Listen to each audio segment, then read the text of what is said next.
a lot of snow, a lot of ice, lots of instability and very little energy. Didn't have much of an appetite, but for the days when I want a little bit of nutrient and crunch, I go for roasted nuts. They're a perfect little snack and it's doable in the microwave in about 2 minutes. I'm going to show you how to do peanuts and almonds today, but you can do this with walnuts, with pepitas, with sunflower seeds. Try them all. For the peanuts, I like to put it on a thick plate that's durable in the microwave, wet the peanuts a little bit, toss them around so that they're all very damp, and then we're going to drain off the excess liquid. The water will help the salt stick and it will help crunchify the peanuts. I like using black mineral salt. It's very loose, powdery, and extra fine. Just shake it on and toss it around, making sure everyone is evenly coated and perfectly seasoned. Depending on the power of your microwave, the thickness of your plate, how it cooks, and how many peanuts you're cooking, I recommend starting with 60 to 90 seconds on the microwave. But if you know your microwave, you can go for about 2 minutes to start because we do have some water on there to evaporate off, so it won't burn immediately. But do keep an eye and do keep a nose out. You'll start to smell it toasting. You'll start to see the oils seeping and you'll hear them cracking. Watch it if you're not afraid of standing too close to the microwave. And after the first round of roasting is done, I like to open up the microwave, give it a toss with my fingers. Be careful, it is hot, and just check for doneness, basically seeing how crispy it is, seeing how browned it is. If you like it extra dark, go for another half minute or even 45 seconds. Again, this is totally dependent on your microwave and its power. Usually by about 2 minutes, I have perfectly roasted peanuts. If you used peanuts with skins on top at this point, you can probably go ahead and just flake it off with your fingers. That's a sure sign that your peanuts are fully roasted. All of the water that we initially tossed them in have now evaporated off. Please let these cool for about 5 to 10 minutes before enjoying. They are too hot right now, and the oils in them are going to make them softer than if you let them cool. They'll be crispier and crunchier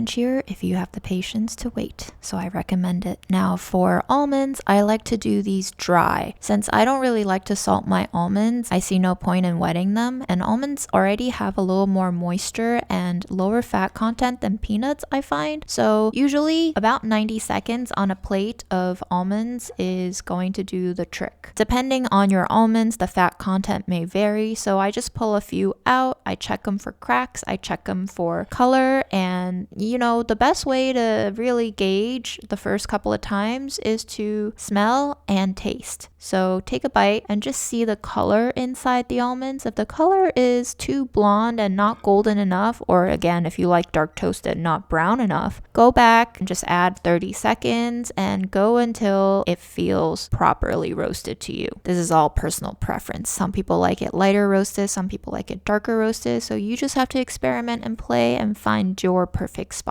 And there you have it. That's how I roast my nuts in a microwave, and all you need is about 2 minutes and a few more minutes of waiting and you'll have a nutritious snack. Hope you guys are staying sane and taking care of your bodies as well as you can. If you want to watch this again with just sound, stay tuned.